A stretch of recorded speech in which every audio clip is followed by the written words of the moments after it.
ഇപ്പം നമ്മൾ സന്ദേഹത്തെഴുതൽ കവില നവീനത്തിൻ്റെ രണ്ടാമത്തെ പാർട്ടാണ്. ഇത് നമ്മൾ മൂന്നാമത്തെ പദ്യം വായിച്ച് നിർത്തിയിരിക്കുകയാണ്.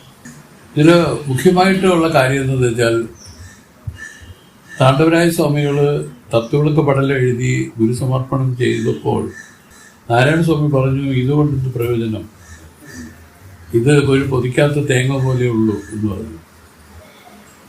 ഇനി വേണ്ടതാണ് ഈ തത്വങ്ങൾ കേട്ടിട്ട് ഇതിൽ വരുന്ന സംശയങ്ങൾ ഉണ്ട്. ആ സംശയങ്ങൾ എന്താണെന്ന് അറിഞ്ഞ് ആ സംശയ നിവാരണത്തിന് വേണ്ടിയിട്ടുള്ള ഒരു ഗ്രന്ഥം നീ ചമയ്ക്കണമെന്ന് പറഞ്ഞു. അപ്പോൾ അതിനെ തുടർന്നാണ് രണ്ടാമതായിട്ട് സന്ദേഹത്തെഴുതൽ എന്നുള്ള ഈ ഗ്രന്ഥം ചമച്ചത്. അപ്പോഴും ഉണ്ടായ ഒരു സംശയം അദ്ദേഹത്തിന്, ഇത് എന്ത് സംശയമാണ് സ്വാമി നമ്മൾ അറിയേണ്ടത്, പറയേണ്ടത് എന്നൊക്കെ ചോദിച്ചപ്പോൾ നാരായണ സ്വാമിയാണ് ഇതിൽ സംശയം ചോദിക്കുന്നത്. ഇതാണ് ഈ ഗ്രന്ഥത്തിൻ്റെ ഏറ്റവും വലിയ ഹൈലൈറ്റ് എന്ന് വെച്ചാൽ അറിയാമോ, അറിവുള്ള ഒരു മഹാത്മാവെന്നറിയാം. ഈ ലോകത്തുള്ള മനുഷ്യരാശികളെല്ലാം എന്താണ് ഇങ്ങനെ വലയുന്നതെന്ന് വ്യക്തമായി അറിയുന്ന ആരെന്നറിയാമോ? ഈ ജ്ഞാനികളാണ്. പലർക്കും അതിശയം തോന്നും, വിവാഹം കഴിക്കാത്ത ഇവര് ഇതിനെപ്പറ്റി സംസാരിക്കുന്നത് കേട്ടാൽ ലോകത്ത് ഇത്രയും അറിയാവുന്ന ആരെങ്കിലും ഉണ്ടെന്ന് തോന്നുന്നു. എല്ലാം അറിഞ്ഞവരെയാണ് ഈ ജ്ഞാനികളെന്ന് പറയുന്നത്. ഏതൊന്നിനെ അറിഞ്ഞാൽ എല്ലാം അറിയാം, അതാണ് ജ്ഞാനം. ഒരു ജ്ഞാനി എന്ന് പറഞ്ഞാൽ ഈശ്വരൻ തന്നെ സർവ്വതും അറിയുന്ന ആളായിട്ടിരിക്കുകയാണ്. അപ്പൊ നാരായണ സ്വാമികളാണ് ഈ ചോദ്യങ്ങൾ ഉന്നയിച്ചിരിക്കുന്നത്. ചോദിച്ചത് ആരോട്? താണ്ഡവരായരോട്. താണ്ഡവരായ സ്വാമികൾക്ക് ഈ പറഞ്ഞ കണക്ക് ജീവൻമുക്തി പദവി കിട്ടി, ജ്ഞാനിയാണ് അദ്ദേഹം എന്ന് വിചാരിച്ച് ഗുരുവിന്റെ ഉൾക്കാഴ്ചയോട് അത്ര വന്നില്ല. അങ്ങനെയാണ് ആ ചോദ്യങ്ങൾക്കാണ് ഇവിടെ മറുപടി കൊടുക്കുന്നത്. അതുകൊണ്ട് ഇത് ആരാണോ കാണുകയും ഇതിലൂടെ സഞ്ചരിക്കുകയും ചെയ്യുന്ന അവർക്ക് പറയുന്നു, ഈ ബ്രഹ്മാത്മജ്ഞാനം സുനിശ്ചിതമായിട്ടുണ്ടാവും, ഒരു സംശയവുമില്ല. തത്വമറ്റ ഒരു പൊരുളാണ് ഈ കാര്യമാണ്. ഇത് നമ്മുടെ ഗുരുദേവൻ മനസ്സിലാക്കിയിട്ട്, ശ്രീ രാമാനന്ദ ഗുരുദേവൻ, അദ്ദേഹമാണ് ഈ പാഠ്യപദ്ധതിയെ നമ്മുടെ ഈ പരമ്പരയ്ക്ക് നിർദ്ദേശിച്ചത്. അങ്ങനെ നിർദ്ദേശിച്ച അദ്ദേഹമാണ് മാധവാനന്ദ ഗുരുദേവനും അത് തുടങ്ങിയ ഒരു മൂന്നാല് പേർക്ക് കൊടുത്തതായിട്ടാണ് പറഞ്ഞു കേട്ടിട്ടുള്ളത്. അവരെല്ലാം പെർഫെക്റ്റ് ജ്ഞാനികളാണ്. അതിൽ മാധവാനന്ദ സ്വാമിയിൽ നിന്ന് കിട്ടിയതാണ് നമ്മുടെ കഴക്കൂട്ടത്തിന് അനുഗ്രഹമായത്. അത് ചിന്മയാനന്ദ സ്വാമിക്ക് കിട്ടിയത് കൊണ്ട് അത് ഏറെ അനുഗ്രഹമായി. കാരണം അദ്ദേഹത്തിൻ്റെ കാരുണ്യവും ഒരു വാത്സല്യവും ഒക്കെ വേറൊന്നാണ്. ഇവരിടയിൽ നടന്ന ഒരു ചർച്ചകളെ പറഞ്ഞ് നമുക്ക് ആരംഭിക്കാം. ഇത് കൊടുക്കുന്ന സമയത്ത് ചിന്മയാനന്ദ സ്വാമികൾ അധികാരിയാണ്. ഇത് വേറൊരാൾക്ക് പറഞ്ഞു കൊടുക്കുന്ന അധികാരികളല്ലാത്തവർക്ക് പറഞ്ഞു കൊടുക്കാമോ എന്നുള്ളതാണ് സംശയം. അപ്പോ ഇത് സംബന്ധിച്ചുണ്ടായ ഒരു ചർച്ച ഇങ്ങനെയായിരുന്നു. സ്വാമി ചോദിച്ചു, എഞ്ചിനീയറെ നിങ്ങൾ എന്താ ഈ കാണിക്കുന്നത്? ഇതൊക്കെ പോയി ഇവരോടൊക്കെ പറയുന്നത് എന്തിനാ? പാടുണ്ടോ എന്നുള്ള രീതിയിൽ ചോദ്യം ചെയ്യപ്പെട്ടു. അപ്പോൾ അദ്ദേഹം പകച്ചു നിന്നില്ല. അദ്ദേഹം പറഞ്ഞു, സ്വാമി ഇതെല്ലാം ആളുകൾ അറിയേണ്ട കാര്യങ്ങളല്ലേ, ആളുകൾ അറിയേണ്ടതിനെ മറച്ചു വെച്ചാൽ അവരെങ്ങനെ അറിയും? അതൊന്നും. രണ്ടാമത്, ഇതിൽ അധികാരി ആണോ അല്ലയോ എന്ന് നമുക്കെങ്ങനെ അറിയാൻ പറ്റും? ഇത് കേൾക്കുമ്പോഴേ ആ അധികാരികൾക്ക് ഇതിന്റെ ശരിയായ അർത്ഥം തോന്നും ജ്ഞാനമുണ്ടാവും. ഇത് പൂഴ്ത്തി വെക്കേണ്ടതല്ല. ഇത് ലോകോപകാരപ്രദമായിട്ട് വെളിപ്പെടുത്തേണ്ട കാര്യങ്ങളാണ് ഇതെല്ലാം. അങ്ങനെയല്ലേ ക്രിസ്തുദേവനും ശങ്കരഭഗവത്പാദരും വ്യാസഭഗവാനും എല്ലാം അതല്ലേ ചെയ്തിരിക്കുന്നത്. നല്ല ക്രമമാണ്. അവരെല്ലാം എഴുതി, ഇത് ആരും കാണരുതെന്ന് പറഞ്ഞ് കടലിന്റെ അടിയിലെല്ലാം കൊണ്ട് ഒളിച്ചു വെച്ചത്. ഹൈഗ്രീവൻ എന്നുള്ള ഒരു രാക്ഷസൻ ഈ വേദങ്ങളെല്ലാം കട്ടെടുത്ത് ഈ സമുദ്രത്തിന്റെ അടിയിൽ ഒളിപ്പിച്ചൊന്നൊരു കഥയുണ്ട്. ഹൈഗ്രീവൻ മത്സ്യാവതാരം തന്നെ ഈ വേദത്തെ വീണ്ടെടുത്ത ഒരു സന്ദർഭത്തെയാണ് അവിടെ ഉദ്ദേശിച്ചത്. എന്താണ്? അല്ല പോട്ട് ആരും അടിയിലിരിക്കട്ടെ എന്ന് വിചാരിച്ചു. അപ്പോൾ അതാണ് ചിന്മയാനന്ദ സ്വാമിയുടെ പ്രത്യേകത. സ്വാമി പറയുന്നത് ഇതാണ്, ഇത് കേൾക്കട്ടെ, എല്ലാവരും കേൾക്കട്ടെ. ഇതിൽ അധികാരികൾ അതിൻ്റെ അർത്ഥം എടുക്കും. അധികാരമില്ലാത്തവർ ഇത് കേൾക്കുക പോലുമില്ല. പേടിക്കേ വേണ്ട, പറഞ്ഞാലും കേൾക്കില്ല. ഇങ്ങനെ പറഞ്ഞാണ് നമുക്ക് ഇത് പ്രദാനം ചെയ്തത് ചിന്മയാനന്ദ സ്വാമി. അത് നമ്മൾ കുറെ പേര് കേട്ടവരാണ്. ഏറെ പങ്കുകൂടെയുള്ളവരെല്ലാം കേട്ടവർ തന്നെ. കൃഷ്ണപ്രസാദൊക്കെ കേട്ടവരാണ്. എങ്കിലും ഒരു പ്രഥമ ശിഷ്യന്മാരായിട്ട് 4 പേരെ സ്വാമി ചൂണ്ടിക്കാണിച്ചു. 4 പേർക്ക് മഹാവാക്യ ശ്രവണം കൊടുത്തു, പേര് വിട്ടു, നാമകരണം ചെയ്തു. അങ്ങനെ 4 പേരിൽ ഒരാളാണ് ഞാൻ. ആത്മാരാമാനന്ദ് എന്നാണ് പേര്. മറ്റേ കൈവല്യാനന്ദ്, സ്വരൂപാനന്ദ്, യോഗാനന്ദ്, ഇങ്ങനെ 4 പേര് സ്വാമിയുടെ പ്രമുഖ ശിഷ്യന്മാരാണ്.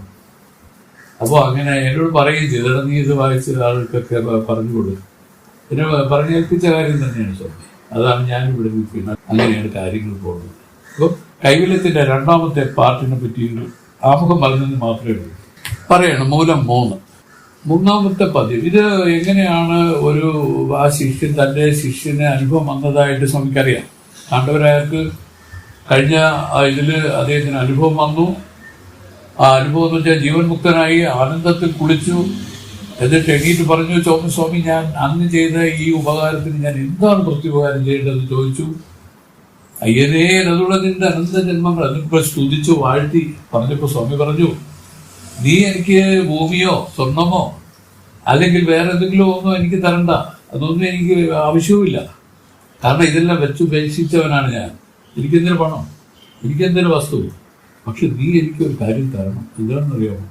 ഞാൻ ഈ പറഞ്ഞ കാര്യങ്ങളെ നീ ശ്രവണമനന നിധിധ്യാസനത്തിലൂടെ ഇതിന് വീണ്ടും വീണ്ടും വീണ്ടും ശുദ്ധി ചെയ്ത് ജീവിതാവസാനം വരെ നീ കഴിയണം. ഇതാണ് പറഞ്ഞത്. അതായത് അജ്ഞാന സന്ദേഹ വിപരീതങ്ങൾ പടർചെയ്യ വിന്തമൂന്നും പലജന്മ പഴക്കത്താൽ ഉടനുടൻ വരും വന്താക്കാൽ ഉയർഞ്ഞാനും കെടും. ചാണകവും കയറി വന്നാൽ മുഴുത്തിക്കപ്പാൽ താഴ്ത്തിവിട്ട് ആളാക്കി നിൽക്കും പാല്. അതുകൊണ്ട് എന്ത് ചെയ്യണം? ഈ ശ്രവണമല്ല നിധിധ്യാസനം ചെയ്യുന്ന നീ നിരന്തരം നീ കഴിയുമെങ്കിൽ ഇതാണ് നീ എനിക്ക് തരുന്ന ഗുരുദക്ഷിണം. ഇതെല്ലാം മനസ്സിൽ വെച്ചോളൂ. എന്നിട്ട് നമുക്കിത് കേൾക്കാൻ തുടങ്ങും. സന്തതം പുരുടം തന്നെ ചായ പോൽ വിടാമൽ അൻപാവും മൈന്ദനെ നോക്കി സാക്ഷി മത്തിരമായി നിന്റായോ. ചിന്തയിൽ അയ്യമെല്ലാം തീർന്നവോ തെളിവിനുള്ള അന്തരം കലർന്നതുണ്ടോ അനുഭവം ഒരു ജീവാര്. നമ്മൾ വായിച്ചത് തന്നെ ഒന്നുകൂടെ വായിച്ചു.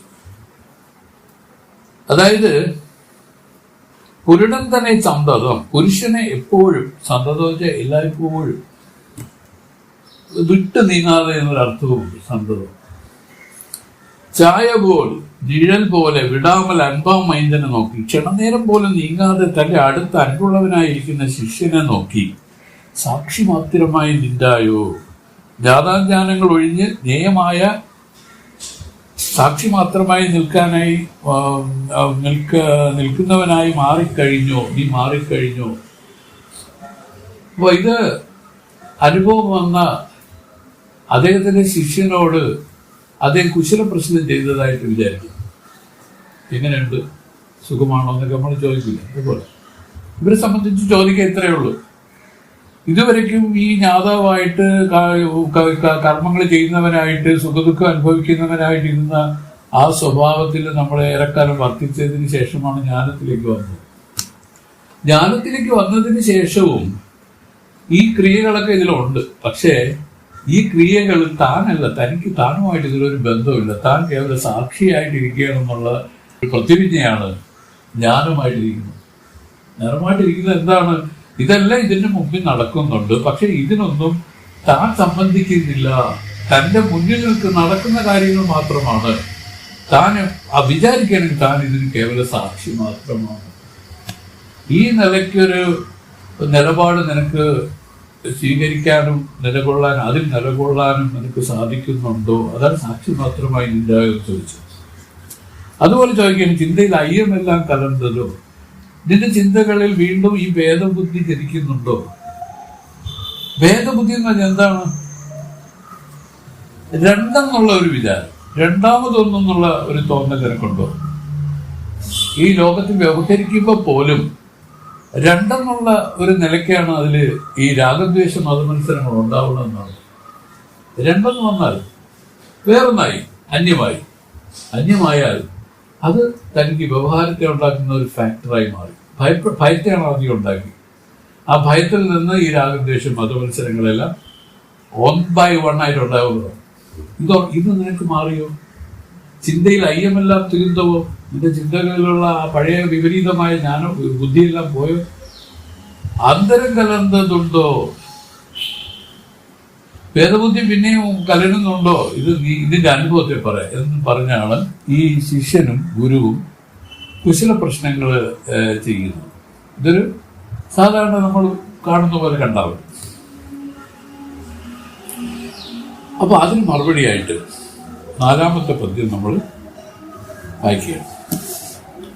എനവുரை തരുളുമാശാൻ 20 വണങ്ങിയെന്തായി ജനനവൻ കാട്ടിൽ മോകം തമത്തെഴും ഭേദം പെയ്കൾ ഉനതരുൾ ഉദയവർപ്പിൽ ഉപദേശ അരുക്കം തോന്റി മനവിഴി തെളിയ ജ്ഞാനവാൻ കഥ പരത്താറുണ്ടോ. ഉரை തരുളുമാശാൻ എന്ന് കേട്ടരുളിയ ഗുരുവിന്റെ 20 വണങ്ങി, ഉഭയപാദങ്ങളെയും വണങ്ങി. എന്താ എന്ന് വെച്ചാൽ, എന്റെ പിതാവേ, ജനനവൻ തമത്ത്, അജ്ഞാനമായ ഇരുളിൽ എഴുന്ന ഭേദപ്പേകൾ, ഉണ്ടാകുന്ന ഭേദപ്രതീതികളാകുന്ന പിശാചുക്കൾ ഉനതരുൾ ഉദയവേർപ്പിൽ, അവിടുത്തെ കൃപാകടാക്ഷമായ ഉപദേശഗിരിയിൽ നിന്നും ഉപദേശ അരുക്കൺ തോന്നിയെന്ന് പറഞ്ഞാൽ ബ്രഹ്മോപദേശമായി സൂര്യോദയമായി മനവിഴി തെരിയ ഉൾക്കൺ വിളങ്ങി ജ്ഞാനവാൻ കതിർ പരന്താൽ, ജ്ഞാനമായ മഹത്വമുള്ള കിരണങ്ങളിൽ പരത്തിയതിനാൽ ഉണ്ടോ അതിന്റെ മുന്നിൽ ഇതിന് നിൽക്കാൻ സാധിക്കുക? ഇതിന് നിൽക്കാൻ കഴിയുമോ? അങ്ങയുടെ ഉപദേശ അരുക്കൺ ഉദയഗിരിയിൽ നിന്ന് ഉദിച്ചുയരുന്ന സൂര്യനെ പോലെ, ഇരുട്ടിനെ മുഴുവനും ഭസ്മമാക്കി കളയുന്ന ആ സൂര്യനെ പോലെ അങ്ങയുടെ ഉപദേശ അരുക്കൺ ഈ ഭേദപ്രതീതികളാവുന്ന പിശാചുക്കൾ മുഴുവൻ ഇല്ലാതാക്കി കളഞ്ഞു എന്നാണ് ശിഷ്യൻ പറയുന്നത്. ഇല്ലാതെ ഒഴിഞ്ഞുപോയി, ഒന്നുമില്ലാതെ ഒഴിഞ്ഞുപോയെന്നാണ്. ഭേദമായിരിക്കുന്ന ഒന്നും എന്നിൽ അവശേഷിക്കുന്നില്ല, എനിക്ക് ഭേദമേ ഇല്ല, അദ്വൈതമായി പോയി. അദ്വൈതമായിരുന്ന എല്ലാം അങ്ങയുടെ ആ ഉപദേശ അരുക്കൺ എല്ലാം ഭസ്മമായി പോയി എന്നാണ് പറഞ്ഞതിന്റെ അർത്ഥം. ജനന 84 ലക്ഷം യോനിഭേദങ്ങളായി കടക്കാൻ നിവൃത്തിയില്ലാതെയും ഇരിക്കുന്നതിനാൽ അതിനെ വൻ കാട് എന്നും, പൊരുളുകളെയും കണ്ണിനെയും മറയ്ക്കുന്ന ഇരുൾ പോലെ അധിഷ്ഠാനാരോപങ്ങളുടെ ഭേദത്തിനെയും അറിവിനെയും മറച്ചിരിക്കുന്നതിനാൽ അജ്ഞാനത്തിന് തമസ് എന്നും, വാസ്തവത്തിൽ ഇല്ലാതിരുന്നിട്ടും ഇരുളിൽ സംശയം തന്ന് ഇരുൾ ഒഴിയുമ്പോൾ അത് ഒഴിഞ്ഞു പോകുന്ന പിശാചുക്കളുടെ തോന്നൽ പോലെ വാസ്തവത്തിൽ ഇല്ലാതിരുന്നും അജ്ഞാനത്താൽ ഉള്ളതുപോലെ തോന്നി അളവില്ലാത്ത അനർത്ഥങ്ങളിൽ തന്ന് അജ്ഞാനനാശത്തിൽ അവകളും ഒഴിഞ്ഞു പോകുന്നതിനാൽ ഭേദപ്രതീതികളെ പേയ്കൾ എന്നും, അളന്ന് നിശ്ചയിക്കാൻ നിവൃത്തിയില്ലാത്തതിനാലും ബ്രഹ്മോപദേശം ഉണ്ടാകുന്നതിന് ഹേതുവാകുന്നതിനാലും ഗുരുപദേശത്തിന് ഉദയവേർപ്പെന്നും, ബ്രഹ്മോപദേശം ഉത്തമ അധികാരിക്ക് ദശമന അക്ഷോപദേശം പോലെ ഉടനെ അജ്ഞാനത്തെ ഒഴിപ്പിക്കുന്നതിനാൽ ഉപദേശത്തെ അരുക്കൺ എന്നും, സൂര്യോദയമായി കണ്ണുകൾക്ക് കാഴ്ച ഉണ്ടായി കിരണം എല്ലായിടത്തും വ്യാപിച്ചാൽ പിശാചുക്കളെ തോന്നുന്നതിന് അവകാശമില്ലാത്തതുപോലെ പരിപൂരണം ബ്രഹ്മം ഞാനെന്ന ജ്ഞാനം വിരിഞ്ഞുണ്ടായി ആവരണമില്ലാതെ പരിപൂർണ ബ്രഹ്മാകാരമായി മനസ്സ് വിളങ്ങിയാൽ ഭേദഭ്രാന്തികൾക്ക് അവകാശമില്ലാത്തതിനാൽ ജ്ഞാനത്തിനെ വൻ കതിരെന്നും പറഞ്ഞിരിക്കുന്നു. ഉപദേശ അരുക്കൻ തോന്റി മനവിഴി തിരിയ എന്നതിനാൽ അജ്ഞാന സംശയങ്ങൾ ഒഴിഞ്ഞ് എന്നതിനെ ഉണർത്തിയിരിക്കുന്നു. ഭേദം 5 വിധമായിരിക്കുന്നു. ഒന്ന് ജീവേശ്വര ഭേദം, ഒന്ന് ജീവന്മാരുടെ പരസ്പര ഭേദം, മറ്റൊന്ന് മൂന്നാമത്തത് ജീവജടങ്ങളുടെ ഭേദം, 4 ഈശ്വര ജടങ്ങളുടെ ഭേദം, 5 ജഡങ്ങൾക്കുള്ള പരസ്പര ഭേദം. ഇങ്ങനെ 5 വിധമാണ് ഭേദം. അതില് ജീവേശ്വര ഭേദത്തെയാണ് ആദ്യം പറയുന്നത്.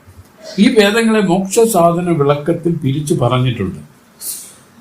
അത് ഞാൻ ഒരു ഇതിൽ വരുന്നുണ്ട്. ഇതാണ് 5 വിധ ഭേദങ്ങൾ. ഇതിൽ നിന്ന് ഒഴിഞ്ഞു പോകുന്നതാണ് ഈ പിശാചികൾ മുഴുവൻ ഒഴിഞ്ഞു പോയി ഉപദേശ അരുക്കണായിരിക്കുന്ന അങ്ങയുടെ ഉപദേശ അരുക്കൺ എന്നുവെച്ചാൽ സൂര്യോദയം. ആ സൂര്യോദയത്തിൽ തമസൊഴിഞ്ഞു പോകുന്നത് പോലെ ഈ സകല ഭേദപ്രതീതികളും എൻ്റെ ഉള്ളിൽ നിന്ന് ഒഴിഞ്ഞുപോയി എന്നാണ് ശിഷ്യനോട് പറയുന്നത്.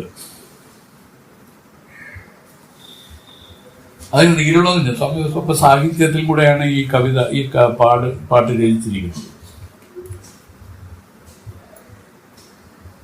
ജനനവൻ കാട്ടിൽ മോഹത്തമത്തെഴും വേദപ്പേകൾ. ജനനവൻ കാട്, ജനനത്തെയാണ് പറയുന്നത്. 84 ലക്ഷം യോനിഭേദങ്ങളായിട്ട് ഈ ജനനത്തെ പറയുന്നു. നമ്മൾ കൂടാതെ 84 ലക്ഷമാണ് അല്ലേ? എത്ര എത്ര എത്ര ജീവരാശികളുണ്ട്. 84 ലക്ഷം യോനിഭേദങ്ങളായിട്ട് ഈ ജീവരാശികൾ പടർന്ന് കിടക്കുകയാണ്. മനസ്സിലായില്ലേ? അതില് ഒരു ജീവിയാണ് മനുഷ്യൻ. ഇങ്ങനെ നോക്കുമ്പോൾ അനന്തമാണോ ഈ ജന്മം? ഇത് പറഞ്ഞില്ലേ, ഇതൊരു തമത്തഴും ജനന വൻ കാടെന്നാണ് പറഞ്ഞത്. ഈ ജനനം എന്ന് വെച്ചാൽ വൻ കാടാണ്. ഇതെല്ലാം ഈ ജീവികളും തന്റെ യഥാർത്ഥ സ്വരൂപം അറിയാതെ ദുഃഖികളായിട്ടും വളരെയധികം ഇതിൽ ഖേദിച്ച് കഴിയുന്നവരാണ്. ഇതിൽ നിന്നാണ് ആ ദുഃഖനിവൃത്തിയും പരമാനന്ദ രൂപപ്രാപ്തിയുമായ മുക്തിയെ ആഗ്രഹിച്ച് ഈ മനുഷ്യരിൽ കുറച്ചു പേര് ശ്രമിക്കണം. എല്ലാ മനുഷ്യർക്കും ഇതിന് അവകാശമില്ല. കാരണം എന്താണ്? ഒരു പുണ്യം ചെയ്ത പുണ്യഭാവങ്ങൾക്കാണ് ആശ്രയിച്ചാണ് ഇതിൽ വരുന്നത്. അങ്ങനെയാണ്. അത് ഗുരുക്കന്മാരുടെ വൻപിച്ച സഹായം വരുന്നവർക്കാണ് ഇതിലേക്ക് വരാൻ തന്നെ സാധിക്കുന്നത്. പൂർവ്വജന്മത്തിലേക്ക് ഏതെങ്കിലും ഒരു മഹാത്മാവിനെ, ഏതെങ്കിലും ഒരു മുക്തപുരുഷനെ കാണുകയോ അദ്ദേഹത്തിന് എന്തെങ്കിലും ഉപകാരങ്ങൾ ചെയ്യാൻ സാധിക്കുകയോ ചെയ്തവരെല്ലാം ഇതിൽ വന്നിട്ടുണ്ട്. അവർക്കാണ് ഇതിലേക്ക് പ്രവേശനം. അവര് ആ സമയത്ത് അവർക്കുണ്ടാവുന്ന ഒരു ചെറിയൊരു വിചാരമാണ് നമ്മുടെ ഈ പരിവർത്തനത്തിന് എല്ലാം കാരണമായി വരുന്നതെന്നാണ്. അതുകൊണ്ടാണ് പറഞ്ഞ മഹത് സേവകൾ ഇഷ്ടംപോലെ ചെയ്യാറ് പറഞ്ഞു. അതിന്റെ കാരണമാണ് ഇങ്ങനെയാണ് അതിന്റെ കാര്യങ്ങൾ. അപ്പൊ ഈ ഒരു വൻ കാട്ടിൽ നിന്ന് ഉള്ള പരിപൂർണമായ രക്ഷയാണ് നമ്മൾ പ്രതീക്ഷിച്ച് ജ്ഞാനത്തിലേക്ക് വന്നിരിക്കുന്നത്. നമ്മൾ വിചാരിക്കും മനുഷ്യനായിട്ട് ഇരുന്ന് മരിച്ചു കഴിഞ്ഞാൽ വീണ്ടും മനുഷ്യനായിട്ട് വരുന്നില്ല. അത് എങ്ങനെ പോകണോ അധപ്പതിക്കാം. മിക്കവാറൊക്കെ അധപ്പതനം തന്നെയായിരിക്കും. കാരണം ജ്ഞാനം വന്നില്ലെങ്കിൽ അഹങ്കാരം അതിൽ വർദ്ധിച്ച് വരും. ഞാൻ എന്നുള്ള തള്ള് അതിൽ വരും. വേദങ്ങളുടെ ഒരു കൂമ്പാരമായിരിക്കും. വേദപ്രതിനിധികൾ ഒരിക്കലും നശിക്കുന്നില്ല. വേദം നശിച്ചില്ലെങ്കിൽ രാഗദ്വേഷ മതമത്സരങ്ങൾ ഒന്നും നശിക്കുന്നില്ല. അങ്ങനെ നശിച്ചില്ലെങ്കിൽ ഇവൻ പാവിഷ്യനായി മാറി വീണ്ടും അധമ യോനികളിൽ വന്ന് ജനിക്കാനുള്ള അവസരങ്ങൾ ഉണ്ടാവും. ഇതിനൊക്കെയാണ് വളരെ വളരെ വിഷം പിടിച്ച ഒരു സംഗതിയാണ് വേദം ഇവിടെ ചൂണ്ടിക്കാണിച്ചിരിക്കുന്നത്. സ്വാമി പറയും, ഇപ്പിറപ്പിൽ ഇല്ലാട്ടാൽ എപ്പിറപ്പിൽ. ഇപ്പൊ കിട്ടിയ ഈ സാഹചര്യത്തിൽ അല്ലെങ്കിൽ ഇനി ഏത് സാഹചര്യത്തിലാണ് നീ മുക്തനാവാൻ പോകണമെന്നാണ് ചോദ്യം. അതുകൊണ്ട് കിട്ടിയ സന്ദർഭത്തെ വിവേകി പരിപൂർണമായി ഉപയോഗിക്കും. വിവേകം എന്ന് പറഞ്ഞാൽ വേറെ ഒന്നുമല്ല, ഇതിന്റെ രഹസ്യത്തെ അവർ പറഞ്ഞു കൊടുക്കുന്നത് മനസ്സുകൊണ്ട് കേട്ടോ അയ്യോ ഇങ്ങനെയാണോ കാര്യമെന്ന് മനസ്സിലാക്കുന്നവരെയാണ് വിവേകികളെന്ന് പറയുന്നത്. അവര് പിന്നെ വേറെ ഒന്നിലേക്കും അവരുടെ ശ്രദ്ധ പോവില്ല എന്ന് വിചാരിച്ച് ശരീരകാര്യത്തിന് ആവശ്യമുള്ള എന്തെങ്കിലുമൊക്കെ ചെയ്യുന്നത് തെറ്റല്ല. പക്ഷെ അവരെപ്പോഴും ജാഗ്രത അവസ്ഥയിൽ തന്നെ എന്താണ് സുരേഷ്, നമുക്ക് വളരെ ജാഗ്രത ആവേണ്ട അവസ്ഥയാണ്. വെരി കോഷ്യസ് ആണ്. വളരെ ശ്രദ്ധയോടുകൂടി ജാഗ്രതയോടുകൂടി കടക്കേണ്ട ഒരു ദശയാണ് ജാഗ്രത അവസ്ഥ. ഈ അവസ്ഥയിൽ മാത്രമേ ഒരു ഗുരുവിനെ സമ്പാദിക്കാൻ പറ്റൂ, വേദങ്ങളെ കേൾക്കാൻ പറ്റൂ, ഇതിനു വേണ്ടി എന്തെങ്കിലും കർമ്മങ്ങൾ ചെയ്യാൻ പറ്റൂ, സത്സംഗത്തിൽ ഇരിക്കാൻ പറ്റൂ. ഇങ്ങനെയൊക്കെയുള്ള ഒരു അപൂർവ അവസരമായിട്ടാണ് ഈ ജാഗ്രത അവസ്ഥയെ അവർ പറഞ്ഞത്. ഇങ്ങനെ ആരെങ്കിലും ഇതിലേക്ക് ഇങ്ങനെ തയ്യാറെടുത്ത് വരികയാണെങ്കിൽ അവർക്ക് ഒരുപാട് വിഘ്നങ്ങൾ വരാം. വിഘ്നങ്ങളൊക്കെ എന്താണ്? നമ്മുടെ പാവശക്തിയുടെ പ്രതിഫലനങ്ങളായിട്ട് മനസ്സിലാക്കുന്നില്ല. ആ വിഘ്നങ്ങളെയൊക്കെ അതിജീവിക്കാന്ന് വെച്ചാൽ കുറേയൊക്കെ ക്ഷമിച്ച് കളയും. നമ്മൾ വിചാരിക്കുന്ന ഒന്നും അല്ലല്ലോ. അതൊക്കെ നമ്മൾ സഹിക്കുകയും ക്ഷമിക്കുകയും ഒക്കെ ചെയ്ത് ഇതിനെ സഹകരിച്ച് അങ്ങ് പോവാ. ഗുരു തത്വത്തെ മാത്രം മുറുകെ പിടിക്കുക. ഗുരു എന്ത് പറഞ്ഞു? സ്വാമി പറഞ്ഞു, നീ ഇങ്ങനെ അങ്ങോട്ട് ജീവിതം നയിച്ചു, എല്ലാം ശരിയായിക്കോളും, നീ വിഷമിക്കണ്ട എന്നല്ലേ പറഞ്ഞു. നമ്മൾ ഇത്രയും ചെയ്യുക, വേറെ ഒന്നുമില്ല. നെക്സ്റ്റ് വേറൊരാൾ ഇതിലില്ല. ഇതാണ് 4ാമത്തെ പദ്യം. ജനനവൻ കാട്ടിൽ ഭേദത്തമത്തെഴും ഭേദപേയ്കൾ ഉനതരുൾ ഉദയവേർപ്പിൽ ഉപദേശ വരുക്കൻ തോന്റി മനവിഴി തെരിയ ജ്ഞാനവാൻ കതിർ പരന്താലുണ്ടോ. ഇതാണ് ഈ പദ്യം. ഈ 5 വിധ ഭേദങ്ങളെ പറ്റി സ്വാമി പിന്നെ പറയുമെന്ന് പറഞ്ഞു. അപ്പൊ അപ്പോഴും കാണും. 5ാമത്തെ മൂലം ഇങ്ങനെയാണ് പറയുന്നത്. മന്ദിരമൂർത്തി തന്നാൽ മാറ്റിയ പെയ് പോനാലും എന്തിരം എഴുതിക്കട്ടി ഇനി വരാതെ വകയും ചെയ്വാർ പോൽ മുന്തിயின் ഉപദേശത്താൽ മോഹം പോനാലും അയ്യ പുന്തി നിന്നുറയ്ക്ക ഇന്നും പുകലും വിണ്ണപ്പമുണ്ടോ. മന്ദിരമൂർത്തി തന്നാൽ മാറ്റിയ പേയ് പോനാലും എന്തിരം എഴുതിക്കട്ടി ഇനി വരാതെ വകയൻ ചെയ്വാർ പോൽ. മുന്തി ഉപദേശത്താൽ മോഹം പോനാലും അയ്യ പുന്തി നിന്റെ ഉറയ്ക്ക ഇന്നും പുകലും വിണ്ണപ്പമുണ്ടോ. മന്ദിരമൂർത്തി തന്നാൽ, ലോകത്തിൽ മന്ത്രമൂർത്തിയാൽ മാറ്റിയ പേയ് പോനാലും, നീക്കിയ പിശാച് ദേഹത്തിന് വിട്ടു നീങ്ങിയാലും, എന്തിരം എഴുതി കെട്ടി മന്ത്രചക്രം എഴുതി പിശാച് നീങ്ങിയ ആ ദേഹത്തിൽ ബന്ധിച്ച് ഇനി വരാതെ വകെ ഈ പിശാച് ഈ ദേഹത്തിൽ ഇന്ന് വന്ന് സംബന്ധിക്കാതിരിക്കും വിധം ചെയ്യുവാർ പോലെ, ചെയ്യുന്നത് പോലെ മുൻപേ തന്നെ ഉപദേശത്താൽ, അവിടുന്ന് അരുളിയ ബ്രഹ്മോപദേശത്താൽ മോഹം പോനാലും അജ്ഞാനം നിവർത്തിച്ചെങ്കിലും അയ്യാ ഗുരുവേ പുന്തി നിന്നുറയ്ക്ക എന്റെ ബുദ്ധി അനുഭൂതിയിൽ ചലിക്കാതെ നിൽക്കുന്നതിന് ഇനിയും പുകലും വിണ്ണപ്പമുണ്ടോ. ഞാൻ ചോദിക്കുന്നതായിരിക്കുന്ന അനേക സംശയങ്ങൾ ഇനിയും ഉണ്ട്. മോഹം എന്നത് ഉപലക്ഷണമായി നിൽക്കുന്നതിനാൽ സംശയം വിപരീത വിവകളും ഉണ്ടെന്നറിയുക. ഇത് മനസ്സിലായ എന്താണ്? നമുക്ക് ഈ പണ്ട് നമ്മുടെ സമയത്തില്ല ഇത്, പക്ഷെ മുമ്പൊക്കെ ഈ ബാധ കൂടുന്ന സ്ത്രീകളുണ്ട്. ബാധ ഉപദ്രവം എന്നാണ് പറയുന്നത്. കണ്ടിട്ടുണ്ടോ? കാണാൻ സാധിച്ചിട്ടുണ്ടായിരിക്കും. ഇവര് ചെയ്തതെന്താണെന്ന് വെച്ചാൽ മന്ത്രവാദിയെ കൊണ്ടുവന്ന് ഈ ബാധയെ ഒഴിപ്പിക്കും. ഒഴിപ്പിക്കുന്നതിന്റെ ഭാഗമായിട്ട് അടിക്കുകയൊക്കെ ചെയ്യും. എനിക്കറിയാവുന്ന, പ്രത്യക്ഷം അറിയാവുന്ന കാര്യമുണ്ട്. ഇത് നമ്മുടെ ഒരു കുടുംബത്തിൽ തന്നെ നമ്മുടെ ഒരു മാമി ഒരാളുണ്ടായിരുന്നു. അവർക്ക് ബാധ കൂടുമെന്നാണ് പറയുന്നത്. അപ്പോൾ ഈ മന്ത്രവാദി വന്ന് മന്ത്രോച്ചാരണമൊക്കെ ചെയ്ത് ഇവർ അടിക്കുകയൊക്കെ ചെയ്ത് ആ ബാധയെ ഒഴിപ്പിക്കും. പക്ഷെ ഒഴിപ്പിച്ചതുകൊണ്ട് ഒഴിയില്ല. ഒഴിഞ്ഞാൽ ഇനി വരാതിരിക്കാൻ വേണ്ടിയിട്ട് എന്തിന് യന്ത്രം എഴുതി കെട്ടും. അതിൽ ഈ പറയുന്ന കണക്ക് യന്ത്രങ്ങൾ കയ്യിലും കാലിലും ഒക്കെ എഴുതി കെട്ടിരിക്കുന്നില്ലേ, അരയിലും യന്ത്രം എഴുതി കെട്ടും. അതിന്റെ ഉദ്ദേശം എന്താണ്? പോയ പിശാച് പിന്നെ തിരിച്ചു വരെ, ബാധ പിന്നെ തിരിച്ചു വരരുത്. ഇതുപോലെയാണ് നമ്മൾ ലോകത്ത് കണ്ടുവരുന്നത്. ഇവിടെയും നമ്മൾ പറയണം, ആ ദേഹത്തിൽ വന്ന് സംബന്ധിക്കാത്ത വിധം ചെയ്യുന്നത് പോലെ ഉപദേശത്താൽ, അവിടുന്ന് അരുളിയ ബ്രഹ്മോപദേശത്താൽ, അവിടുന്ന് നേരത്തെ പറഞ്ഞ് എനിക്ക് തന്ന ആ ബ്രഹ്മോപദേശം, അതുകൊണ്ട് മോഹം പോയി, എന്റെ മോഹം നശിച്ചു. മോഹം മീൻസ് എന്താണ്? അജ്ഞാനം. മോഹം എന്ന് പറഞ്ഞാൽ അജ്ഞാനം എന്നാണ് അർത്ഥം. ഈ ലോകവസ്തുക്കളോട് എനിക്ക് വന്നിരിക്കുന്ന ആഗ്രഹം, ഇഷ്ടം എന്താണ്? ഇത് സത്യമെന്ന് ഇരുന്നത് കൊണ്ടാണ്. വാസ്തവത്തിൽ ഇത് വിദ്യയാണ്, സത്യം നീയാണെന്ന് ബോധിപ്പിച്ച് ആ ബ്രഹ്മോപദേശം കൊണ്ട് നിന്നെ സംസ്കരിച്ച് കഴിഞ്ഞിരിക്കുകയാണ്. അപ്പൊ നിന്നെ സംസ്കരിച്ചതിന് ശേഷവും ഇനിയും അത് തിരിച്ചു വരുന്ന രൂപത്തില് വരാതെ എന്നർത്ഥം. അതായത് അന്ന് നൽകിയ ബ്രഹ്മോപദേശമാകുന്ന ആ വരുക്കൺ കൊണ്ട് ഈ എന്റെ ഉള്ളിലിരുന്ന മോഹം മുഴുവൻ നശിച്ചു. എന്നാലും അത് വീണ്ടും തിരിച്ചു വരാതിരിക്കാൻ വേണ്ടിയിട്ട് അത് വരുമെന്നർത്ഥം. കാരണം ഇത് ജ്ഞാനമുണ്ടായാലും ഈ വ്യവഹാരത്തിൽ ഇടപെടുമ്പോൾ ഈ അജ്ഞാനത്തിന് ഇതിൽ കടന്നു വരാൻ അവസരങ്ങളുണ്ട്. അതുകൊണ്ട് സ്വാമി പറയണതയോ, അതുകൊണ്ട് ഇത് തിരിച്ചു വരാതിരിക്കുന്നതിന് വേണ്ടി എന്റെ ബുദ്ധി ഇതില് ഉറയ്ക്കുന്നതിന് വേണ്ടി, പൂർണ്ണമായും ഈ ബ്രഹ്മോപദേശത്തിൽ ഉറച്ച് അധിഷ്ഠനാകുന്നതിന് വേണ്ടി എന്റെ പരിപൂർണമായി എനിക്ക് വരുന്ന സംശയങ്ങളെ കൂടെ അങ്ങ് ഒഴിപ്പിച്ചു തരണം എന്നാണ് പറഞ്ഞ് ഇവിടെ പ്രാർത്ഥിക്കുന്നത്. എന്തിനാണ്? അയ്യാ ഗുരുവെ ബുദ്ധി നിന്റെ ഉറയ്ക്ക എന്റെ ബുദ്ധി അനുഭൂതിയിൽ ചലിക്കാതെ നിൽക്കുന്നതിന് എനിക്ക് തോന്നുന്ന അനേക സംശയങ്ങൾ ഇനിയും ഉണ്ട്. ആ സംശയങ്ങളെല്ലാം അങ്ങ് സാധൂകരിച്ച് ഇനിയുമുണ്ട്. അതെല്ലാം ഈ സംശയങ്ങൾ എന്തിനാ ഒന്ന് എനിക്ക് ക്ലിയർ ചെയ്ത് തരണമെന്നാണ് പറഞ്ഞതിന്റെ അർത്ഥം.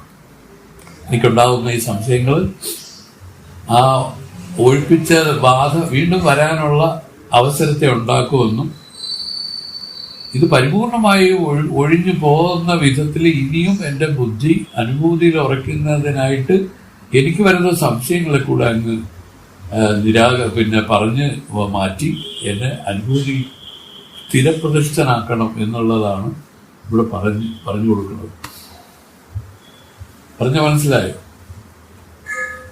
കാരണം ഈ ലോകത്തിൽ ഈ ശിഷ്ടപ്രാരബ്ധം ഉണ്ടെങ്കിൽ ജ്ഞാനം അടഞ്ഞതിന് ശേഷം ഒരാൾക്ക് വ്യവഹരിക്കേണ്ടി വരും. വ്യവഹാരമെല്ലാം എന്താണ്? പൂർവ്വജന്മാർജിതമായ കർമ്മങ്ങളുടെ ബലം അനുഭവിക്കലാണ് ഈ പ്രാരബ്ധം എന്ന് പറയുന്നത്. അപ്പൊ അങ്ങനെ പ്രാരബ്ധ വേളയിൽ നമ്മൾ ചെയ്യുന്ന കർമ്മങ്ങൾ ഈ ജ്ഞാനം ഉണ്ടായവർക്കും ചിലപ്പോഴൊക്കെ അത് വന്ന് അറിയാതെ അത് ഫലിക്കാറുണ്ട്. അപ്പൊ അത് അങ്ങനെ വരുന്നതിന് കാരണം എന്താണ്? വീണ്ടും ഈ ബുദ്ധിയിലെ ആ സംശയങ്ങൾ, ഈ സന്ദേഹ വിപരീതങ്ങൾ ഇരിക്കണമെന്നാണ്. അതും കൂടെ പരിപൂർണമായും തുടച്ചു നീക്കണമെന്നാണ് ശിഷ്യൻ ഗുരുവിനോട് അപേക്ഷിക്കുന്നത്. ഇവിടെ പറയുന്ന മോഹം എന്നത് ഉപലക്ഷണമായി നിൽക്കുന്നതിനാൽ സംശയ വിപരീതം ഇവകളും എന്നറിയുക. ഇവിടെ മോഹം എന്ന് ഉദ്ദേശിക്കുന്ന സംശയ വിപരീതങ്ങളെയാണ്. സംശയം വിപരീതം, സന്ദേഹ വിപരീതങ്ങൾ, ഇതിനെയാണ് മോഹം എന്നുള്ള വാക്കുകൊണ്ട് പറഞ്ഞിട്ടുള്ളത്. മോഹം എന്ന് പറഞ്ഞാൽ ആകാശത്തിന്റെ അർദ്ധാംശമാണ് മോഹം. ആകാശത്തിന്റെ അർദ്ധാംശം പറഞ്ഞില്ലേ? അതായത് ആ വിക്ഷേപത്തിൽ നിന്നാണ് ഈ ആകാശാദി പഞ്ചഭൂതങ്ങൾ ക്രമമായി ഉണ്ടായത്. ആ വിക്ഷേപ ശക്തിയിലിരുന്ന് ആവരണ ശക്തി തന്റെ സ്വരൂപത്തെ പൂർണ്ണമായി മറച്ചു. വിക്ഷേപം അത് വേറൊന്നായിട്ട് തോന്നിപ്പിച്ചു. ഈ വിക്ഷേപത്തിൽ നിന്നാണ് ആകാശാദി പഞ്ചഭൂതങ്ങൾ ഉണ്ടായത്. ഈ ആകാശം അതിന്റെ 10 കുറഞ്ഞാണ് അടുത്തടുത്തുള്ള ഭൂതങ്ങളെല്ലാം പ്രത്യക്ഷമായത്. എന്നിട്ട് പറഞ്ഞു ഈ ആകാശത്തിന്റെ അർദ്ധാംശമാണ് മോഹമായിട്ടിരിക്കുന്നത്. നമ്മുടെ വിചാര പദ്ധതിയിൽ വരും ഇതെല്ലാം ക്ലിയർ ആയിട്ട് ആ വിചാര പദ്ധതിയും കൂടെ അറിഞ്ഞാണ് നമുക്ക് മനസ്സിലാക്കി വെക്കാൻ പറ്റുന്നത്.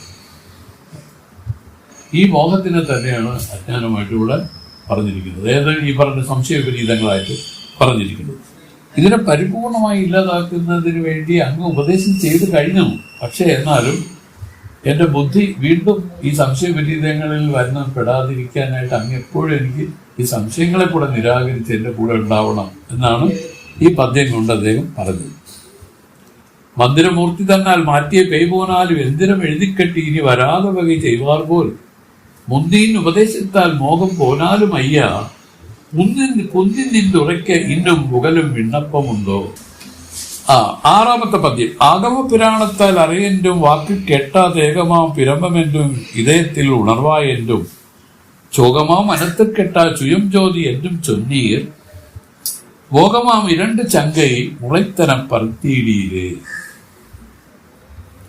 ആഗമ പിരമാണത്താൽ അറിയൻറ്റും വാക്ക് കെട്ടാതേകമാം പിരമമെന്റും ഇതയത്തിൽ ഉണർവായെന്റും ചോകമാം അനത്തിൽ കെട്ടാ ചുയം ജ്യോതി എന്റും ചൊന്നീർ മോകമാം 2 ചങ്കൈ മുളൈത്തനം പറുത്തീടിയിലേ.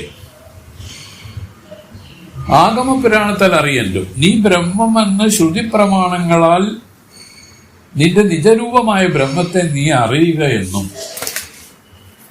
ഏകമാം ബ്രഹ്മം അഖണ്ഡൈക രസമായ ബ്രഹ്മം വാക്ക് കെട്ടാതെന്നും ശ്രുതിവാക്യത്തിന് ഗോചരമാകാതെന്നും ഇതയത്തിൽ ഉണർവായെന്നും നിന്റെ മനസ്സിൽ നീ തന്നെ അറിയുക എന്നും ശോകമാം മനത്തിற்கு ദുഃഖമയമായ മനസ്സിന് എട്ടാതെ ദുഃഖമായ മനസ്സിന് വിഷയമാകുകയില്ല എന്നും സ്വയം ജ്യോതി എന്നും സ്വയം പ്രകാശ രൂപമെന്നും ചൊല്ലുക അവിടുന്ന് ഉപദേശിച്ചരുളിയിരിക്കുന്നു. ഇങ്ങനെ ഉപദേശിച്ചതിനാൽ മോഹമാം 2 ചങ്കൈ ഭ്രമിപ്പിക്കുന്ന 2 സംശയങ്ങൾ എന്റെ അന്ധഃകരണത്തിൽ ഉണ്ടായിരിക്കുന്നു. പരുത്തിയിടുക അവകളെ നിവൃത്തി ചെയ്ത് തരണമെന്ന് പ്രാർത്ഥിക്കുന്നു. ഇതിന്റെ ഒരു ഉൾക്കരുത്തം എന്ന് പറഞ്ഞാൽ ശ്രുതി പ്രമാണത്താൽ നീ നിന്റെ നിജരൂപമായ ബ്രഹ്മത്തെ അറിയുക എന്നും അഖണ്ഡൈകരസ ബ്രഹ്മം വാക്ക് കെട്ടാതെ ശ്രുതിവാക്യത്തിന് ഗോചരമാകാതെന്നും ഇതയത്തിൽ ഉണർവായിട്ടും അതായത് നിന്റെ ഹൃദയത്തിൽ തന്നെ അതിനെ ഉണരുക എന്നും ശോകമാം മനത്തുക്ക് ദുഃഖമയമായ മനസ്സിനെ എട്ടാതെന്തും ശ്രീം ജ്യോതി അത് സുപ്രകാശ രൂപമാണെന്നും ചൊല്ലിയ അവിടുന്ന് ഉപദേശിച്ച് അരുളിയിരിക്കുന്നു. ഇങ്ങനെ ഉപദേശിച്ച് അരുളിയതിനാൽ രണ്ട് ചങ്കை ഭ്രമിപ്പിക്കുന്ന രണ്ട് സംശയങ്ങൾ എന്റെ അന്ധക്കരണത്തിൽ ഉണ്ടായിരിക്കുന്നു. അതിനെ പരത്തിയിടീരെ, അതിനെ പറിച്ചുകളെ, അതിനെ നിവൃത്തി ചെയ്തു തരണമേ എന്ന് പ്രാർത്ഥിക്കുന്നു. അത്രയുള്ള അതിന്റെ അർത്ഥം.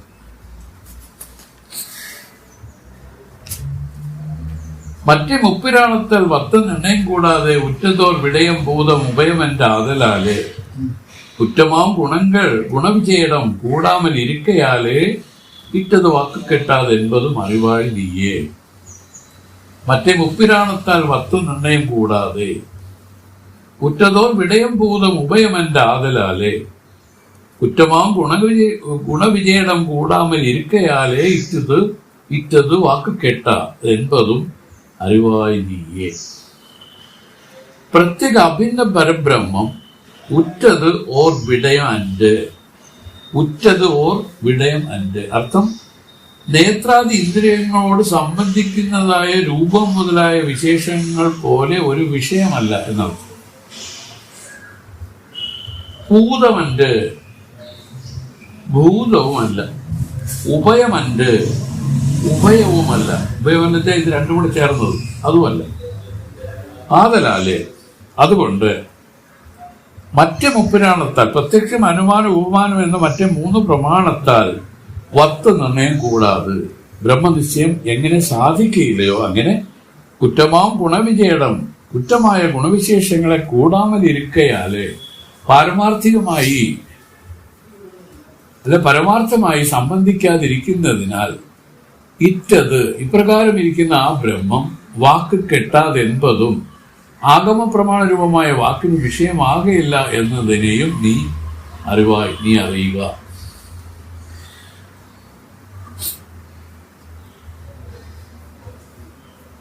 പൂത എന്നത് അഗ്നി, ഉഭയം എന്നത് രണ്ടും. പ്രത്യക്ഷം, അനുമാനം, ശബ്ദം, ഉപമാനം, അർത്ഥാപത്യ, അനുലബ്ധി എന്ന പ്രമാണം 6 വിധം. ഇതാണ് ആഗമ പ്രമാണം. പ്രത്യക്ഷം, അനുമാനം, ശബ്ദം, ഉപമാനം, അർത്ഥാപത്തി, അനുലബ്ധി എന്ന് പ്രമാണം 6 പ്രകാരം. ഈ 6 വക പ്രമാണങ്ങളിൽ നിന്ന് ചാർവാകർ പ്രത്യക്ഷ പ്രമാണം ഒന്നിനെ മാത്രം അംഗീകരിച്ചിരിക്കുന്നു. ഇതിലാണ് പൂർവപക്ഷ ആൾക്കാരെല്ലാം ഉത്ഭവിച്ചിരിക്കുന്നത്. ഇതിൽ ചാർവാകന്മാര് ഇതില് പ്രത്യക്ഷ പ്രമാണത്തിനെ മാത്രമേ അംഗീകരിച്ചിട്ടുള്ളൂ. 2 അനുമാന പ്രമാണം. കണാദ സുഗത മതങ്ങളെ അനുസരിച്ചിരിക്കുന്നവർ അനുമാന പ്രമാണത്തെയും അംഗീകരിച്ചിരിക്കുന്നു. ഒരു പ്രത്യക്ഷ പ്രമാണത്തെ മാത്രം അംഗീകരിക്കുന്നതായാൽ തൃപ്തി ഇച്ഛിക്കുന്ന പുരുഷനും ഭോജനത്തിൽ പ്രവൃത്തി ഉണ്ടാകുകയില്ല. എന്തെന്നാൽ അഭുക്ത പദാർത്ഥങ്ങൾ തൃപ്തി ഉണ്ടാകുന്നതിന് പ്രത്യക്ഷ പ്രമാണത്താൽ ഒരു പ്രത്യക്ഷ ജ്ഞാനവുമില്ല. അതിനാൽ ഭുക്ത പദാർത്ഥത്തിൽ ഉണ്ടായ തൃപ്തിയുടെ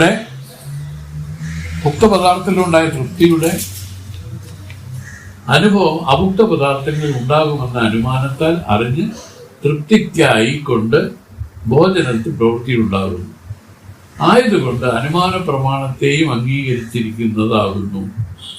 ഈ വിധമായി കണാദ സുഗത മതാനുസാരികൾ പ്രത്യക്ഷാനുമാന പ്രമാണങ്ങളെ അംഗീകരിച്ചിരിക്കുന്നു. ശബ്ദപ്രമാണം. സാഖ്യശാസ്ത്രകർത്താവായ കപിലന്റെ മതത്തെ അനുസരിച്ചവർ മൂന്നാമതായ ശബ്ദപ്രമാണത്തെയും അംഗീകരിച്ചിരിക്കുന്നു. എന്തെന്നാൽ പ്രത്യക്ഷാനുമാനങ്ങൾ എന്ന 2 പ്രമാണങ്ങളെ മാത്രം അംഗീകരിക്കുന്നതായാൽ അന്യദേശത്തിൽ ഒരുവന്റെ പിതാവ് മരിച്ചു പോകുന്നു. ആ വർത്തമാനത്തെ ഒരുവൻ വന്ന് പറയുന്നു. അപ്പോൾ ശ്രോതാവിന് പിതാവ് മരിച്ചിരിക്കുന്നു എന്നുള്ള നിശ്ചയം ഉണ്ടാവാൻ പാടില്ല. എന്തെന്നാൽ ദേശാന്തരത്തിൽ ഇരിക്കുന്ന പിതാവിന്റെ മരണത്തെക്കുറിച്ചുള്ള ജ്ഞാനം പ്രത്യക്ഷാനുമാന പ്രമാണങ്ങളാൽ ഉണ്ടാകുന്നില്ല. അതുകൊണ്ട് കപിലമതത്തെ അനുസരിച്ചവർ പ്രത്യക്ഷം, അനുമാനം, ശബ്ദം ഈ 3 പ്രമാണങ്ങളെയും അംഗീകരിച്ചിരിക്കുന്നു. 4 ഉപമാനം. ന്യായശാസ്ത്രകർത്താവായ ഗൗതമന്റെ മതത്തെ അനുസരിച്ചവർ ഉപമാനം എന്ന 4ാമത്തെ പ്രമാണത്തെയും അംഗീകരിച്ചിരിക്കുന്നു. എന്തെന്നാൽ പ്രത്യക്ഷാദി 3 പ്രമാണങ്ങളെ മാത്രം അംഗീകരിച്ചിരിക്കുന്നതായാൽ ഒരുവൻ ഗവയമെന്ന ജന്തുവിനെ കണ്ടിട്ടില്ല.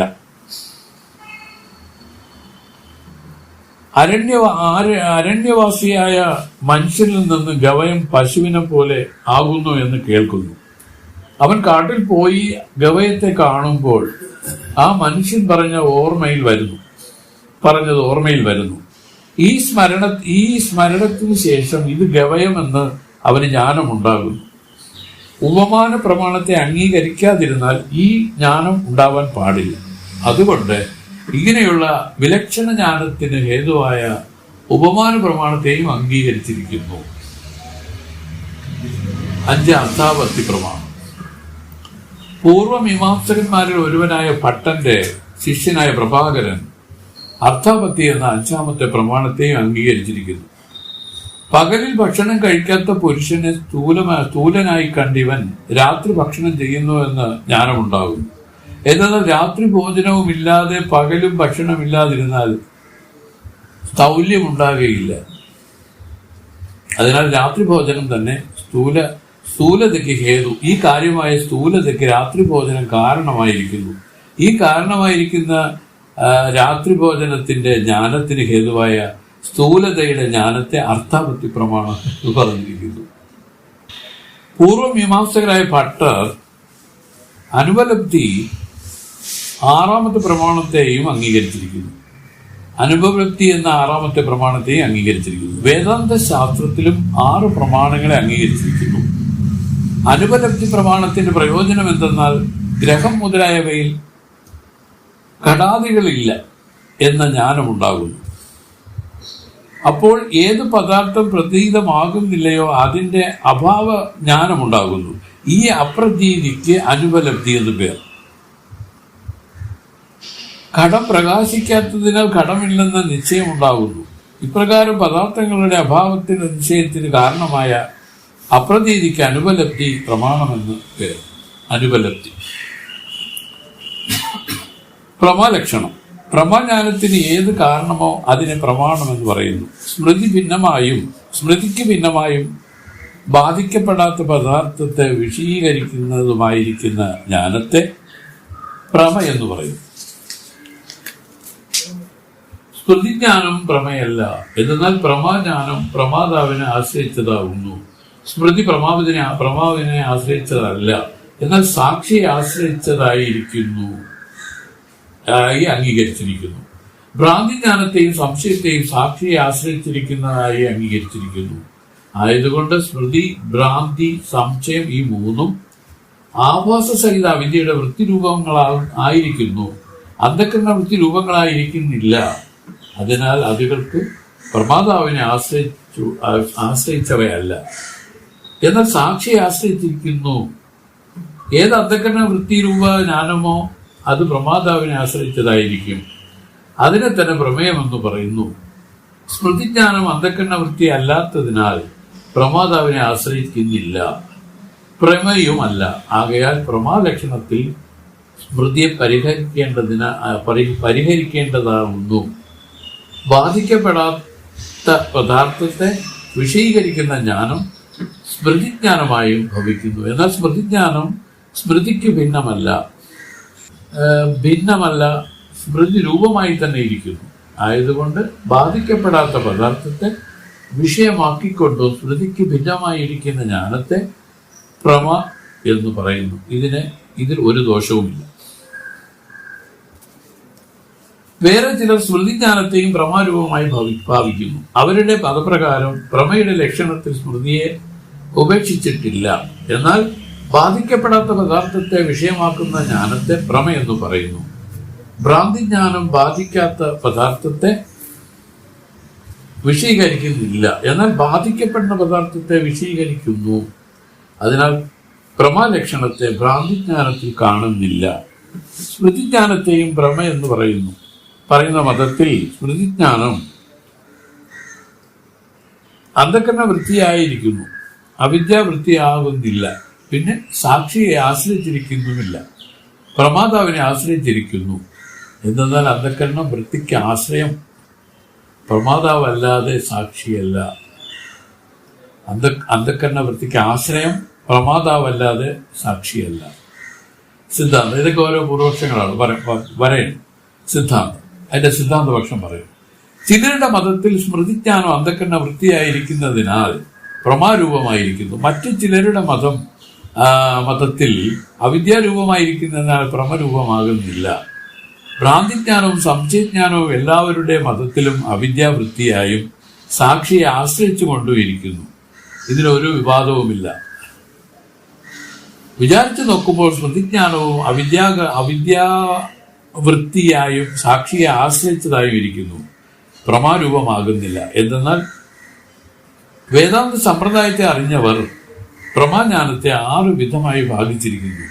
അവയിൽ സ്മൃതിജ്ഞാനം ചേതനത്തിനാൽ അത് പ്രമേയല്ല. മധുസൂദന സ്വാമികൾ സ്മൃതിജ്ഞാനത്തെ സാക്ഷി ആശ്രയിച്ചിരിക്കുന്നു എന്ന് തന്നെ പറഞ്ഞിരിക്കുന്നു. പറഞ്ഞല്ലോ, ഈ ജ്ഞാനമുണ്ടാകുന്നതിന് ഇത് വേദങ്ങളെ കൊണ്ടാണ് ഈ തന്റെ സ്വരൂപത്തെ അറിയേണ്ടത്, ഈ ബ്രഹ്മത്തെ അറിയേണ്ടത് വേദങ്ങളെ കൊണ്ടാണ്. വേറെ ഒരു വഴിയും ഇല്ല എന്ന് പറയുന്നു. എന്നിട്ട് പറഞ്ഞ് ഈ ആഗമ പ്രമാണങ്ങളെ കൊണ്ട് അറിയാൻ പറ്റില്ല. ആഗമ പ്രമാണങ്ങളായിരിക്കുന്നതാണ് 6 പ്രമാണങ്ങൾ. അതില് പ്രത്യക്ഷം, അനുമാനം, ഉപമാനം, ശബ്ദം. പ്രത്യക്ഷം എന്ന് വെച്ചാൽ കണ്ണുകൊണ്ട് കാണുന്ന വിധത്തിലുള്ളതല്ലെന്നാണ് പറയുന്നത്. അങ്ങനെ ജ്ഞാനം ഉണ്ടാകുന്നതല്ല. പ്രത്യക്ഷം, അനുമാനത്തിന് വിഷയമല്ല, ഊഹിച്ചറിയാൻ സാധിക്കുന്നതല്ല. ഉപമാനം, ഉപമിച്ചറിയാൻ സാധിക്കുന്നതല്ല എന്റെ സ്വരൂപം. ശബ്ദത്തിനെത്തൂല. വാക്ക് കെട്ടു എത്തൂല എന്നൊക്കെ പറഞ്ഞ് പിന്നെ വരും, അതിരിക്കട്ടെ. ഇവിടെ ഇപ്പൊ പറയുന്നത് ശബ്ദജന്യമായി ജ്ഞാനം ഉണ്ടാവില്ല. ഏത് ജ്ഞാനം? താൻ ബ്രഹ്മമാണെന്നുള്ള ജ്ഞാനം. അപ്പൊ ഇത് കേവലം ആ വേദാന്ത അർത്ഥ വിചാരജന്യമായുണ്ട്. അത് ഇവര് പറയണെന്ന് വെച്ചാൽ ഏതാണ്? മഹാവാക്യജന്യ മഹാവാക്യ വിചാരജന്യ ജ്ഞാനത്താലാണ് ഇതുണ്ടാവുന്നത്. വേറെ ഒന്നിനാലും ഉണ്ടാവില്ലെന്ന് പറഞ്ഞിരിക്കുന്ന മാത്രമാണ് ഇവിടെ ചെയ്യുന്നത്. എന്നിട്ട് ഓരോന്നിനും എടുത്തെടുത്ത് നമുക്ക് പറഞ്ഞു തരുന്നു. ഇതിൽ തന്നെ പ്രത്യക്ഷ പ്രമാണത്തെ അംഗീകരിച്ചിരിക്കുന്ന ആൾക്കാരുണ്ട്, പൂർവപക്ഷികൾ. അവരെയാണ് ചാർവാകന്മാരെന്ന് പറയുന്നത്. നൈയായികന്മാര്, ബൗദ്ധന്റെ ബുദ്ധിയെയാണ് ബ്രഹ്മമായിട്ട് പറയുന്നത്. ചാർവാകന്മാർ ഈ ദേഹമാണ് ബ്രഹ്മമായിട്ട് ആത്മാവായിട്ട് പറഞ്ഞിരിക്കുന്നത്. ഇങ്ങനെ ഓരോരുത്തരും അവരുടെ പക്വത അനുസരിച്ച് ഇതിനെല്ലാം ഓരോ സ്ഥലങ്ങൾ പറഞ്ഞിട്ടുണ്ട്. പക്ഷെ ഇതിനെല്ലാം കൂടെ അടിച്ചു തകർത്ത് ശങ്കരഗോപാൽ പാടി വെച്ചെന്താണ്? ദേഹം പ്രാണമ വീന്ദ്രിയാൻ അഭിജലാം ബുദ്ധിജ ശൂന്യം വിദു സ്ത്രീബാലാന്ത ജഡോപമസ്ത്വഹമിതി ഭ്രാന്താപൃശം വാദിന. ഇത് ഈ ദേഹമാണെന്നും ഈ മനസ്സാണെന്നും ഈ ബുദ്ധിയാണെന്നും ഈ പ്രാണനാണെന്നും ഇതെല്ലാം പറഞ്ഞ് ഈ ഓരോ മതക്കാർ നിൽക്കുന്നുണ്ട്. ഇതുവരെയാണ് പൂർവപക്ഷികൾ എന്ന് പറയുന്നത്. ഈ പൂർവപക്ഷികളെ എല്ലാം നമ്മൾ ഖണ്ഡിച്ചിട്ടുണ്ട്. ആ സിദ്ധാന്തമായിട്ട് പറഞ്ഞതിനെയാണ് നമ്മൾ സ്വീകരിച്ചിരിക്കുന്നത്.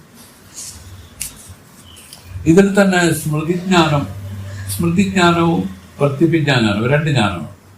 ഇതിൽ സ്മൃതിയെപ്പറ്റി സ്വാമി പറഞ്ഞത് എങ്ങനെയാണ്? അത് മാനസികമല്ല. സ്മൃതിജ്ഞാനം മാനസികമല്ല, അത് സാക്ഷി പ്രതിഭാസ്യമാണത്. അതായത് ഒരു മാൻകുട്ടി പ്രസവിച്ച് വീഴുന്നു. ഇത് വീണുടനെ തന്നെ അത് എങ്ങനെയെങ്കിലും എണീറ്റ് അമ്മയുടെ മുല കുടിക്കുന്നു. ഇതെങ്ങനെയാണ് ആ മാനിന് എങ്ങനെ സംഭവിച്ചതെന്ന് ചോദിച്ചാൽ അതാണ് സ്മൃതിയാണ്. ഇത് പറഞ്ഞാൽ അതിന്റെ അർത്ഥം നമുക്ക് മുൻപരിചയമുള്ള ഒരു കാര്യം ആയിട്ടാണ് മറ്റതെല്ലാം ഇരിക്കുന്നതെങ്കിലും ജനിച്ച് വീണ ഉടനെ ആ കുട്ടി എന്തുകൊണ്ട് ഇങ്ങനെ ചെയ്തതെന്ന് ചോദിച്ചാൽ അതാണ് സ്മൃതി. പ്രതിഭിജ്ഞയും സ്മൃതിയായിട്ടൊരു വ്യത്യാസം. പ്രതിഭിജ്ഞ എന്ന് പറയുന്നത് ഇത് ആ സ്മൃതി എന്തോ ഒരു അവ്യക്തമായിട്ട് ഇതിനെ അറിയാവുന്ന രൂപത്തിലാണ് അത് ചെയ്തത്, ആ സ്മൃതിയായിട്ട്. പ്രതിഭിജ്ഞ എന്ന് പറഞ്ഞാൽ അറിവോടുകൂടി തന്നെ ഇത് പൂർണ്ണമായിട്ടും ആ അനുഭവത്തിൽ ഇത് തന്നെയാണ് ചെയ്യും. അതിനാണ് പ്രതിഭിജ്ഞ എന്ന് പറയുന്നത്. വേദത്തിന് പ്രതിഭിജ്ഞയിലൂടെയാണ് ഇതറിയുന്നത്. ആ ജീവബ്രഹ്മങ്ങളുടെ ഐക്യം ചെയ്ത സമാധി അവിടെ ഏർപ്പെടുമ്പോൾ ആ സമാധിയിലൊന്നുമില്ല, അവിടെ ഈ പറഞ്ഞ കണക്ക് അന്യമായി ഒന്നുമില്ല. ആ സമാധി ഇതിന് ഈ തന്റെ കർമ്മത്തെ എരിച്ചു കളയാനുള്ള ശേഷിയില്ല. പക്ഷെ അതിൽ നിന്ന് ഉണർന്നു വരുന്ന ആ പ്രതിവിജ്ഞാ ജ്ഞാനമാണ് ഇതിന് അഗ്നി നമ്മൾ ഈ അജ്ഞാനത്തിനെ പരിപൂർണമായി എരിച്ചു കളയുന്ന അഗ്നിയാണ് വേദം പറഞ്ഞിരിക്കുന്നത്. അപ്പൊ ആ പ്രതിവിജ്ഞാ ജ്ഞാനം കൊണ്ടാണ് ഈ കർമ്മം ഇതില് ഇല്ലാതാവുന്നത്. ഇങ്ങനെ എത്രയോ സമാധികൾ വേണം പോലെ നമ്മുടെ ആ പൂർണ്ണമായ കർമ്മത്തെ എരിച്ചു കളയാൻ വേണ്ടി. ഒരു സമാധി കൊണ്ട് മാത്രം ഈ കർമ്മം എരിഞ്ഞു പോവില്ല. കർമ്മം എത്രയോ കോടാനുകൂടി ജന്മം എടുത്ത് ആർജിച്ചു വെച്ചിരിക്കുന്ന ഈ കാര്യങ്ങളാണ്, വിത്തുകളാണ്. അത് ഒരു ജന്മത്തെ ഒരു സമാധി കൊണ്ടൊന്നും ഇത് പോവില്ല. അതുകൊണ്ടാണ് മഹത്തുക്കളെല്ലാം ജീവൻ മുക്തന്മാരായതിനു ശേഷവും അവരെ ശ്രദ്ധിച്ചാൽ മനസ്സിലാവും അവരിതേത് പറഞ്ഞത് തന്നെയാണ് നടക്കുന്നത്. അതിൽ 4 വകഭേദങ്ങൾ പറഞ്ഞല്ലോ. അതിൽ ബ്രഹ്മവിത്തുകളാണ് ഈ ആശ്രമമൊക്കെ സ്ഥാപിച്ച് കുറച്ച് പേരെയൊക്കെ അവിടെ ഇരുത്തി അവർക്കും വല്ലതും പറഞ്ഞു കൊടുത്തു. ഒപ്പം താനും ആ നിഷ്ഠനായിട്ട് അവിടെ കഴിയുന്നു. ഇങ്ങനെയാണ് ബ്രഹ്മവിത്തുകൾ ഇരിക്കുന്നത്. ബ്രഹ്മവിത്ത്, ബ്രഹ്മവരൻ, ബ്രഹ്മവരിയാൻ, ബ്രഹ്മവരിഷ്ഠൻ. അതിൽ ഈ 4 പേരും ആ വിദേഹമുക്തി പര്യന്തം അല്ലെങ്കിൽ ഈ ശരീരം പോകുന്നവരെയും ഇതിൽ ഈ സജാതീയമായ വൃത്തിയിൽ തന്നെ നീക്കുകയാണ്. അവർ വിടുന്നില്ല, അവർ വിട്ടുപേക്ഷിച്ചു പോകുന്നില്ല. ഇങ്ങനെയാണ് അവരുടെ പരിപൂർണമായ വിദേഹമുക്തിക്ക് അർഹനാവുന്നത്. വിദേഹമുക്തി എന്ന് വെച്ചാൽ പുനരാവൃത്തി രഹിതമായ മുക്തി. അതിനെയാണ് വിദേഹമുക്തി എന്ന് പറയുന്നത്. ഇങ്ങനെയാണ് ഇതിൽ കാണുന്നത്. ഈ പദ്യം കൊണ്ട് നമുക്ക് പറഞ്ഞു തന്ന ഒരു ചെറിയ കാര്യം ഇതാണ്. അതായത് ഇത് കംപ്ലീറ്റും ഇത് മനസ്സിലാക്കണമെങ്കിൽ, ഇത് ധരിക്കണമെങ്കിൽ വേദത്തെ ആശ്രയിച്ച് മാത്രമേ ധരിക്കാൻ പറ്റുള്ളൂ. അല്ലാതെ നമ്മളെ ഇന്ദ്രിയങ്ങളെ കൊണ്ടോ മനസ്സുകൊണ്ടോ ബുദ്ധി കൊണ്ടോ ഒന്നും ആലോചിച്ചോ ചിന്തിച്ചോ എടുക്കാൻ സാധിക്കില്ല. അതുകൊണ്ട് ഒരു അനുഭവം സിദ്ധിച്ച ഒരു മഹാത്മാവിന്റെ നിന്നും ഈ ശാസ്ത്രങ്ങളെ കേൾക്കാൻ ഇടവന്നാലാണ് നമുക്കിത് ഫലിക്കണത് ശരിക്കും. അങ്ങനെയൊക്കെയുള്ള മഹത്തുക്കളാണ് നമ്മുടെ ഇടയിൽ ഉണ്ടായിരുന്നത്. അവരിപ്പോൾ സൂക്ഷ്മത്തിലുണ്ട്. നമ്മളിപ്പം അവരുടെ സ്ഥൂലമായ ഭാവങ്ങളില്ലെങ്കിലും അവരുടെ സങ്കല്പം കൊണ്ട് വരും. ഇവിടെ ധാരാളം ജ്ഞാനികൾ പൊട്ടിപ്പുറപ്പെടുമെന്നുള്ള അവരുടെ അനുഗ്രഹമുണ്ട്. ഇങ്ങനെയൊക്കെ ഇരിക്കുന്ന ഒരു സ്ഥലമാണ്. അപ്പൊ അതുകൊണ്ട് ഈ ആര് പറഞ്ഞാലും ശരി, അവർ തന്നെയാണ് പറയുന്നത്. അവർ നമ്മളെ ഉപാധിയാക്കിക്കൊണ്ട് അവർ പറയുന്നതായിട്ട് തന്നെ സങ്കല്പിച്ച് അതിൽ പ്രവൃത്തി ഉണ്ടാവട്ടെ. ഇത് വരുമ്പോൾ ഇതെല്ലാം ആയിക്കോളും എന്നാണ് ഇതിന്റെ അർത്ഥം. ഇങ്ങനെ കുറെ പൂർവപക്ഷികളെയാണ് ഇതിൽ പ്രതിപാദിക്കുന്നത്. തല കറങ്ങിപ്പോകും. പൂർവപക്ഷി എന്ന് വെച്ചാൽ വേറൊന്നുമില്ല, ഓരോന്നും പറഞ്ഞ് ശടിക്കുന്നവരാണ്. അയാൾ പറയുന്നത്, ഇപ്പോൾ ഈ പറഞ്ഞ ചാർവാകൻ പറയുന്നത് ദേഹമാണ്, ദേഹം തന്നെയാണ് കാര്യം. അത് തന്നെയാണ് സുഖവസ്തു, അത് തന്നെയാണ് ആത്മാ. അതിനപ്പുറമായിട്ട് നിങ്ങളൊന്നും പറയണ്ട, എനിക്കത് ഞാനത് വിശ്വസിക്കുന്നില്ല എന്നൊക്കെ പറയുന്നവരെയാണ് ചാർവാകന്മാരെന്ന് പറയുന്നത്. ഒരു വിധത്തിൽ എല്ലാവരും ചാർവാകന്മാരാണ്.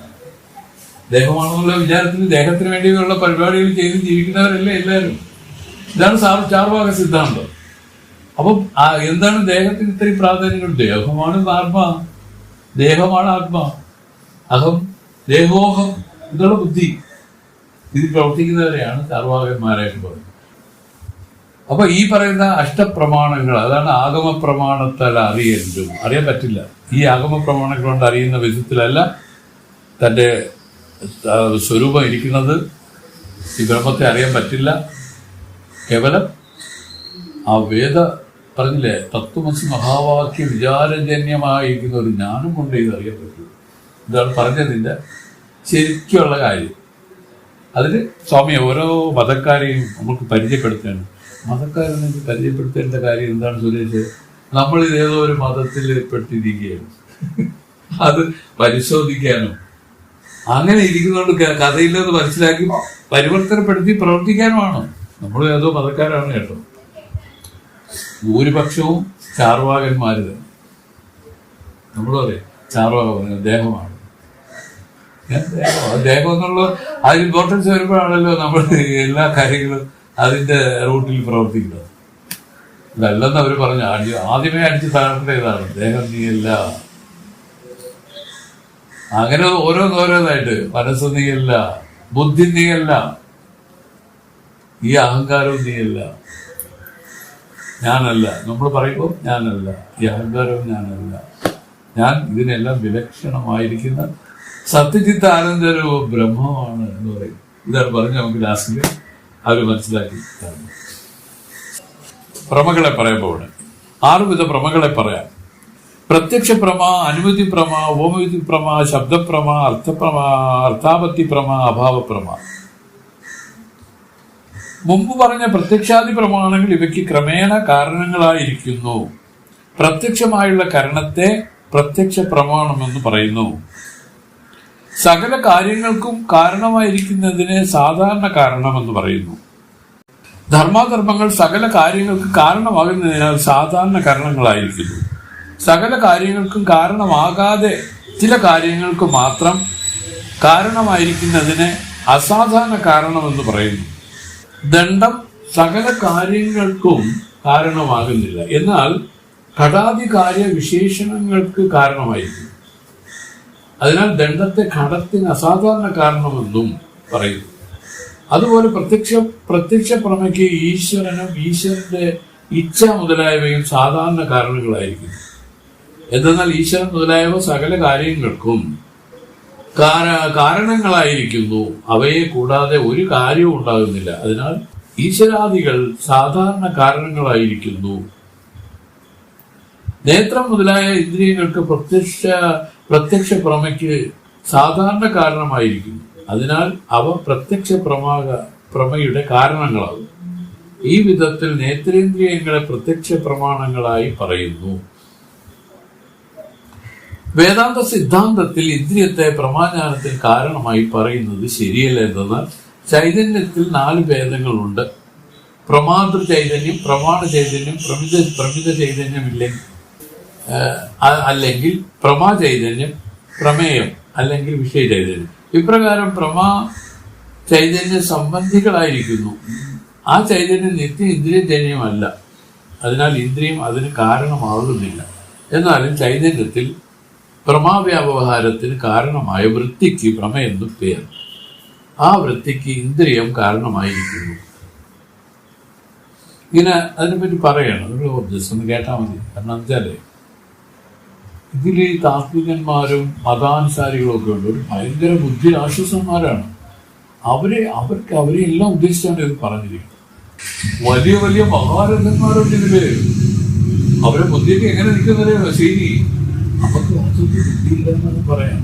അവരെല്ലാം ഇങ്ങനെ കാണും. കണ്ണിങ്ങനെ തുറന്നു നോക്കുമ്പോ തന്നെ അവർ ഇതും കണ്ട് അതിന്റെ അപ്പുറം കൊണ്ട് അങ്ങ് പോണവരുണ്ട്. ഭാരമായ ബുദ്ധി വലിപ്പമുള്ളവരുണ്ട്. പറഞ്ഞില്ലേ, മാധവാചാര്യരൊക്കെ പറ്റി പറഞ്ഞിങ്ങനെയാണ്. ശങ്കരഭഗവത്പാദർ അദ്വൈത സിദ്ധാന്തം സ്ഥാപിച്ചു. അദ്ദേഹം കാലം ചെന്ന് പോയല്ലോ. പോയതിനു ശേഷം കുറച്ചു കാലം ആ ഒരു മണ്ഡലം ശൂന്യമായിട്ട് കിടക്കും. ഏതോ മണ്ഡലം ഒരു കാലത്തൊന്ന് ഉയർന്നു വരും, പിന്നെ തപ്പോന്നങ്ങ് താണു. ഈ സമയത്താണ് മറ്റേ അദ്ദേഹം വന്നിട്ട് വിശിഷ്ടാദ്വൈതം എന്നുള്ള ഒരു സംഭവത്തെ പൊടി തട്ടികളെ കൊണ്ടുവന്ന് അത് പ്രചരിപ്പിച്ചു. ഒരു വിധത്തിൽ പറഞ്ഞാൽ ഈ ശങ്കര മഠത്തിലുള്ളവരെല്ലാം നിഷ്ക്രിയരായിപ്പോയി. അവർക്കൊന്നും പറയാനുമില്ല, ഒന്നുമില്ല. അങ്ങനെ എത്രയോ കാലം ഇരുന്നു എന്നാണ് പറയുന്നത്. അപ്പോഴാണ് ഒരു പുതിയ അവതാരമായിട്ട് വിദ്യാരണ്യ സ്വാമികൾ അവതരിച്ചു. വിദ്യാരണ്യ സ്വാമികൾ ഈ ആശയത്തെ ഖണ്ഡിച്ചു. ഈ മധ്വാചാര്യരുടെ ഈ വിശിഷ്ട അദ്വൈതത്തെ ഖണ്ഡിച്ചിട്ട് അദ്ദേഹം ആ ശങ്കര ഭഗവത്പാദരുടെ അദ്വൈത സിദ്ധാന്തത്തെ വീണ്ടും പുനഃസ്ഥാപിച്ചു. ഇങ്ങനെയാണ് ഇത് പോണത്. ഈ സ്ഥാപനം കൊണ്ട് കുറച്ചാളുകൾ ഖണ്ഡിച്ച് കളയും, കുറച്ചാളുകൾ വേറെ ആരുണ്ട്, നമ്മളെ പോലെ വേറെ ആളുകൾ. അങ്ങനെയൊന്നുമല്ല.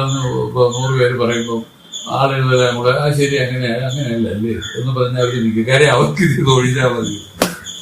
ഇങ്ങനെ ഓരോ കാലങ്ങളിലും ഈ സിദ്ധാന്തങ്ങളെയൊക്കെ സ്ഥാപിക്കുകയും അതിനെ ഇല്ലായ്മ ചെയ്യുകയും പിന്നെ ഏതെങ്കിലും ഒരാൾ വന്നതിനെ വീണ്ടും പുനഃസ്ഥാപിക്കുകയും ഇങ്ങനെ ചെയ്ത് ഈ ലോകം എത്ര കാലമായിട്ട് പോയിക്കൊണ്ടിരിക്കുന്നു. ശരി, നമ്മളും ഇതിന്റെ ഏതോ ഒരു ഭാഗത്ത് ഏതോ ഒരു ഘട്ടത്തിൽ വന്ന് ഇങ്ങനെ എത്തി നോക്കിക്കൊണ്ട് നിൽക്കുക. മനസ്സിലല്ലേ? ഇതിന്റെ പരമാർത്ഥത്തെ ഗ്രഹിച്ചുകൊണ്ട് പരമാർത്ഥം എന്താണ്? മഹാരഥന്മാരിക്കുന്ന ആളുകളുണ്ട്. അവരെ എങ്ങനെ നമുക്കറിയാം? നമ്മളുടെ ഗുരുക്കന്മാർ പറഞ്ഞറിഞ്ഞറിയാം. അല്ല നമുക്കറിയാമോ? ഈ ശ്രീരാമാനന്ദ ഗുരുദേവനെ നമുക്ക് ആർക്കെങ്കിലും അറിയാൻ സാധിക്കുന്നത്? എത്രയോ പേരുണ്ട് ഇതുപോലെ. എവിടെ നമ്മളറിഞ്ഞ എന്താണ് സത്യം പറഞ്ഞാൽ ഞാനറിഞ്ഞ ചിന്മയാനന്ദ സ്വാമി വഴിയാണ്. സ്വാമി പറഞ്ഞു ഇവിടുത്തെ ഒരു സ്വാമി ഉണ്ടായിരുന്നു, അദ്ദേഹത്തിന്റെ പേര് ശ്രീ രാമഭദ്രാനന്ദ സ്വാമി. അദ്ദേഹം സന്നിധിക്ക് ഒരു പ്രാധാന്യം കൊടുക്കാതെ പോയിക്കൊണ്ടിരിക്കും. എന്നുവെച്ചാൽ ഗുരുത്തുക്കളല്ല, ഒട്ടൊന്നും പോവില്ല, ഒരു പ്രത്യേക രീതിയിലെ നിലപാട് വന്നുകൊണ്ടിരിക്കുകയാണ്. ചിന്മയാനന്ദർ ഇവിടെ കടന്നു വരുന്നത് എഞ്ചിനീയർ എന്നാണ് അറിയപ്പെട്ട എഞ്ചിനീയർ സ്വാമി വന്നു. അവരൊക്കെ എന്താണ് ഏതാണെന്നൊക്കെ തിരക്കി, അവരുടെ ബുദ്ധി ഭയങ്കരമാണ്, നമ്മൾ വിചാരിക്കുന്ന ബുദ്ധിയല്ല അവർക്കൊക്കെ. എന്തൊക്കെ അപ്പൊ സ്വാമി ഇതിന്റെ മൂലസ്ഥാനം എവിടെയാണ്? അത് പാലക്കാടാണ്. അതെവിടെയാണ്? അത് തൃപ്പാലയാണ്, കണ്ണൂരാണ്. ഇങ്ങനെയൊക്കെയുള്ള ചില ചെറിയ ഇൻഫർമേഷൻസേ ഉള്ളൂ. ആരും അങ്ങനെ പോയിട്ടൊന്നും വലുതായിട്ടില്ല. ഗുരുദേവന്റെ കാലത്ത് ഗുരുദേവൻ നമ്മുടെ പരമേശ്വരാനന്ദ സ്വാമിയോട് ഓരോ ഫംഗ്ഷനും അവിടെ പോകും. ശിവരാത്രിയാണ് അവിടുത്തെ പ്രധാന ഫംഗ്ഷൻ. ഇവിടെ തന്നെ ഒരാഴ്ചയ്ക്ക് മുമ്പൊക്കെ ഒന്നല്ല, ഒരു മാസം മുമ്പൊക്കെ കെട്ടിട്ട് അങ്ങ് പോവുകയാണ്. എന്തൊക്കെ പൂട്ടിയിട്ടിട്ട് ഫുള്ള് പൂട്ടിയിട്ട് പോകും. ഇങ്ങനെയൊക്കെ ആയിരുന്നു. ഇതൊക്കെ പിൽക്കാലത്ത് അദ്ദേഹത്തിന്റെ ശിഷ്യനായിരുന്നു രാമഭദ്രാനന്ദ സ്വാമി. അവരുടെ കാലത്ത് ഇതൊക്കെ അന്യം നിന്ന് പോയി. ഈ സ്വാമി തിരക്കി പിടിച്ച് അവിടെ പോകുന്നു. അവിടെ പോയി അദ്ദേഹത്തിന് മാഹാത്മ്യം മനസ്സിലാക്കുന്നു. ആ അറിഞ്ഞ മാഹാത്മ്യത്തെ ഇവിടെയുള്ള ആളുകൾക്കെല്ലാം പറഞ്ഞു കൊടുക്കുന്നു. ഇങ്ങനെയാണ് വാസ്തവത്തിൽ ഈ സ്വാമിയെ പറ്റി, ശ്രീ രാമാനന്ദ ഗുരുദേവനെ പറ്റി നമ്മൾ മനസ്സിലാക്കിയത്. അപ്പൊ നമ്മൾ മനസ്സിലാക്കാതെ നമ്മുടെ ഗുരുക്കന്മാരിൽ നിന്നും സദ്ഗുരുക്കന്മാരിൽ നിന്നും മനസ്സിലാക്കണത്. മനസ്സിലാക്കിയാൽ പിന്നെ അതിൽ സംശയമൊന്നും വെക്കരുത്. പിന്നെ അങ്ങനെയാണ് ഇങ്ങനെയാണെന്നൊന്നും പറയരുത്. അവിടെ പിന്നെ അത് പറഞ്ഞില്ല, അത് കിട്ടിക്കഴിഞ്ഞാൽ പിന്നെ അത് ഒരു സംശയമില്ലാതെ അതിൽ ഉള്ളിൽ പ്രതിഷ്ഠിച്ച് അതിൽ പൂജാ വഴിപാടുകൾ ചെയ്തുകൊണ്ടിരിക്കും. ഇതാണ് നമ്മൾ ചെയ്യാവുന്നത്. കാരണം പറഞ്ഞ ആരാണ്? ഗുരു പറഞ്ഞെങ്കിലേ ചിലർ കുറവ് വരില്ല. ഈ രൂപത്തിലാണ് ചെയ്യാറുള്ളത്. ഇതിങ്ങനെ ഓരോരുത്തർ വരും, അതല്ല മറ്റേ സമയമാണ് അങ്ങനെയാണ് ഇങ്ങനെയാണെന്ന് പറയും. ഇതിനൊന്നും വേണ്ട. ധാരാളം പേരുണ്ട് ഈ രൂപത്തിൽ ആവിർഭവിച്ച ഒരുപാട് പേരുണ്ട്. ഇത് നമുക്ക് പരിചയപ്പെടാൻ സാധിച്ച മഹാത്മാക്കൾ മതി. അവരെ വെച്ചുകൊണ്ട് തന്നെ നമുക്കിതിൽ മുന്നേറാം എന്നാണ് പറഞ്ഞത്.